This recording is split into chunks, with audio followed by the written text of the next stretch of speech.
Hey, I'm Gina. Welcome to the Oh, There's More podcast, a space to get real and go deep. No more just checking the boxes and going through the motions. It's time to live out the beautiful life that God has written for you. On today's episode, we'll talk about what lens we view life through and how it impacts all the areas of our lives. I think maybe I should start every one of these episodes with saying, so I just got out of the shower, because if you've heard in previous episodes, I've mentioned that is just kind of where conversations with God happen and things come to me that I then get to share with you. And that is exactly what happened today. So let's dive in and talk about the lens that we see life and others through and how that changes as we heal. And I use the word lens because I actually want you to imagine putting on a pair of glasses. Not the rose-colored ones you may have heard someone tell you about, but nonetheless, glasses that still color everything that you look at, so to speak, with a certain tint. When someone says or does something to us, what lens are we looking at it through? Is it through a lens of past hurt, like rejection, or is it through the lens of truth? Personally, I used to have a very tinted lens that I viewed life through, and at the very core of it was essentially rejection and abandonment. Those were things that I carried around with me from a very young age. And with those came a lie that I was not worth it for people to stick around for. And when we have a lie like that, that essentially shapes what we think and believe, it also shapes how we respond and react, how we perceive things that people say and do. It becomes like this filter through which everything in our lives passes through. If you have ever seen construction on a building where they put up scaffolding, which is that structure made from wood planks and metal poles, and it's used to support the workers and the materials as they build and repair. I like to think of these lies that shape our view as scaffolding. They aren't permanent, and if you pull out the right piece, the whole thing can fall down. This wouldn't be good for construction, of course, but as far as tearing down lies that are not helpful in our lives, it's great news. And when we have an interaction with someone or even just a reaction within ourselves, it can be an opportunity to either reinforce that lie, or we can use it as an opportunity to break down a piece of that scaffolding that's holding that lie up, or shoot, even the whole thing, right? But when we aren't aware that there's a lie that we filter life through, then these times where it's reinforced aren't even something that we realize. It's like subconsciously we say, see, I knew this was true, and here is just one more solid piece of evidence to reinforce that this is a fact. So one of the first parts of being able to recognize that lie and then busting down another piece of the structure that's holding it up is to know what the lie is in the first place. There are many ways to do this, and I've actually been shown several by different people at different times, but one of them is to pause when you have an interaction or a situation where you are feeling that yucky feeling and ask God to show you what's going on. And I say yucky because it can be any number of things, right? You can be feeling rejection, you can be feeling anger, you can be feeling judgment towards somebody, or like you're being judged. And if you haven't already, go listen to episode 1 where I talk about this process of just communing with God, of just having an interactive prayer life. Prayer wasn't meant to be one-sided, and God wants to not only hear from us, but also He wants to speak to us. So it can look something like this. You're feeling judged because in a conversation, someone told you, hey, it must be nice to fill in the blank, right? It must be nice to spend that kind of money. It must be nice to stay at home. It must be nice to have a job you enjoy. It must be nice to be single or to have a husband, right? There's something you're probably thinking of that you can plug into that sentence right now. So you're feeling judged and you start to just get curious and ask things like, what am I feeling right now? Why do I feel this way? When was the first time I felt like this? Is this something that seems to keep coming up? Is this feeling a theme in my life? And if naming emotions is hard for you, like it still is for me at times, you can go over to my website, ginapeak.com, and grab my emotions list. It's totally free and you can print it out or even keep it on your phone so that you can reference it when you need to. This process actually reminds me of this method called 7 Levels Deep, and it's used in different coaching settings. And basically, they ask you, what do you want to talk about or focus on or accomplish? And then they ask you, why is this important to you? And then you answer, and they ask you the same question. Why is that important to you? And then they ask you the same question again, 7 times. And at the end, you get to the root or the bottom of the person's why. This is kind of what we're doing. We're asking God these questions to reveal what is truly going on and why. We're not digging here. We're simply starting to wonder, what is it that's buried here that's causing me to think and feel in ways that I don't enjoy and that may not be based in truth? We can start to ask, am I receiving these things that were said to me through a lens of rejection or something similar? Let me take a step back. Let me pause. Let me seek God and ask Him what's really going on right now. What's the truth of the situation? What part of this may be true that I may need to dig more into? What part of it is like, oh yeah, I did kind of mess up there? What part of it is my perception that's just off, where I'm seeing through a lens of rejection or abandonment, and that lie that has overshadowed or tainted so much of my life is just showing up right now? And I just want to take a second to remind you of one thing. We never arrive.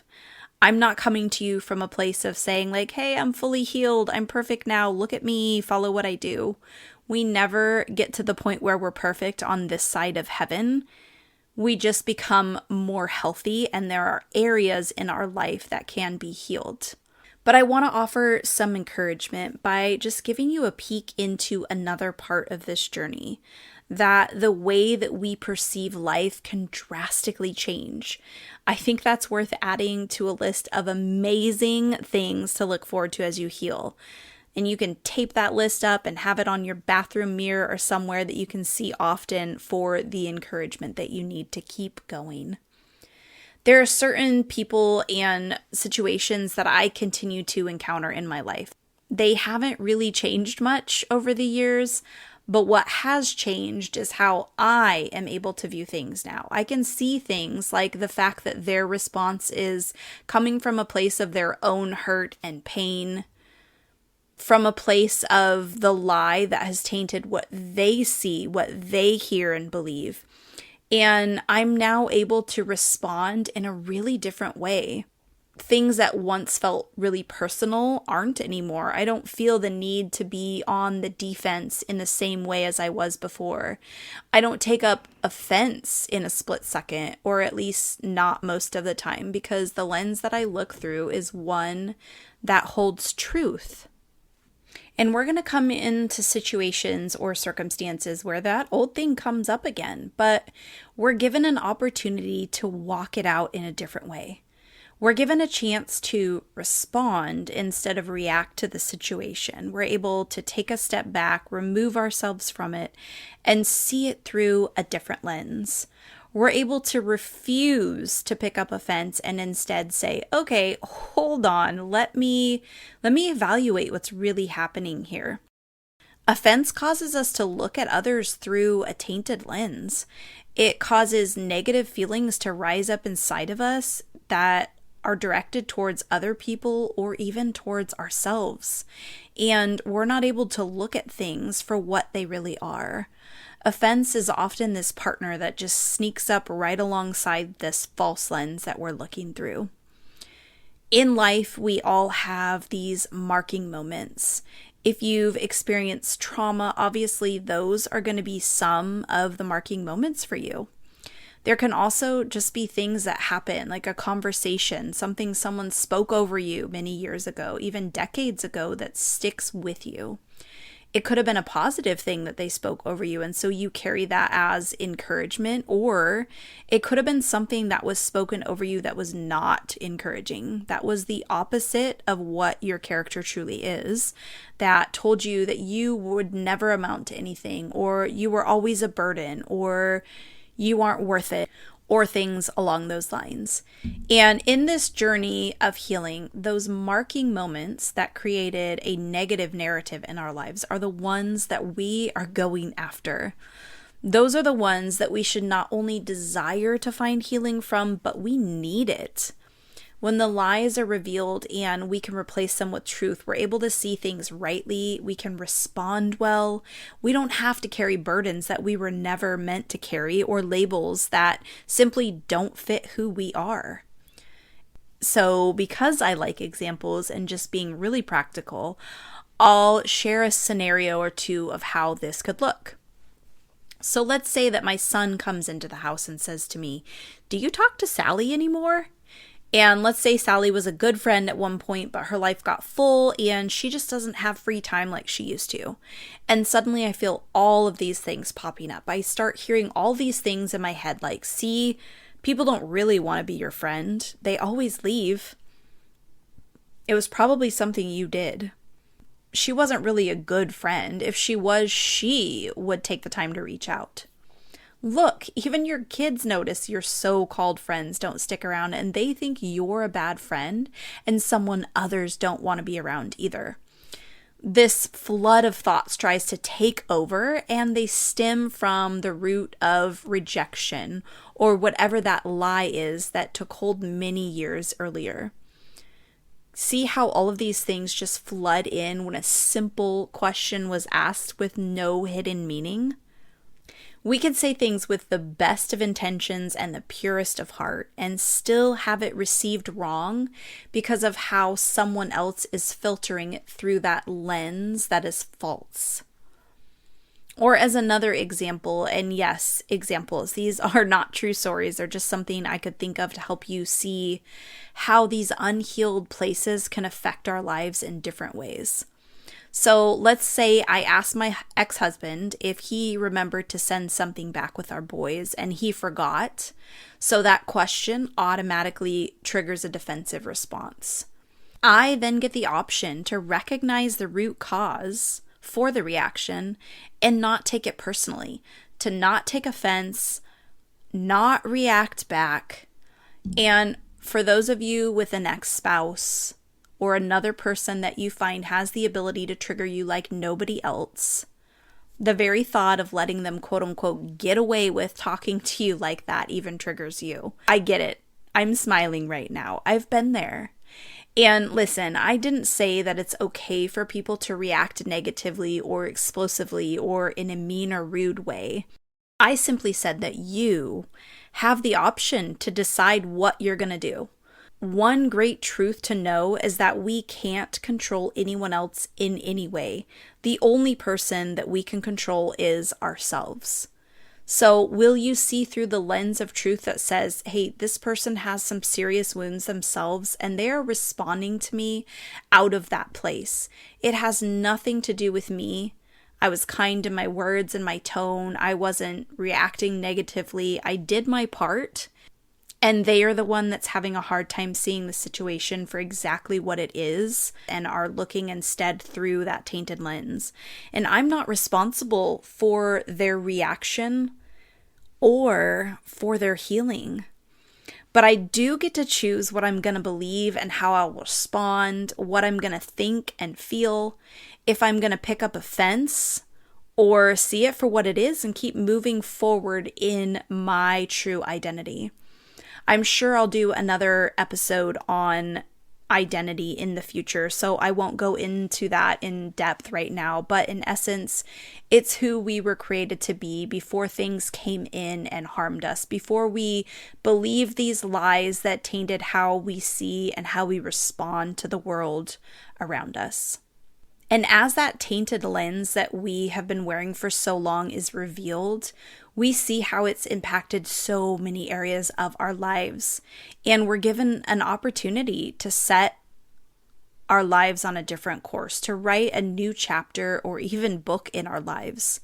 The change that comes from seeing through the lens of truth can be so drastic that we don't just need a new chapter, we need a whole new book, because things just don't look the same anymore. We aren't the same person, and we can literally thank God for that.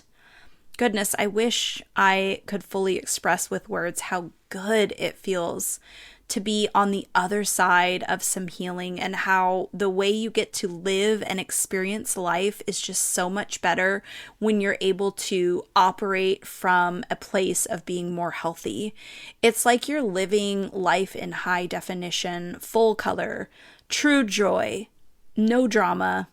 Yes, there are totally ups and downs. There are definitely good times and there are definitely hard times. But when you can look at life for exactly what it is without it being distorted, it's a true gift that is indescribable. And so my hope for you today is that those funky glasses you've been wearing around can get tossed in the trash and replaced with the most clear, true lenses imaginable. If you enjoyed this episode and you'd like to help support the podcast, please subscribe, leave a rating or review, and share it with your people. You can go to my website, ginapeak.com, to find extra resources and info. Until next time.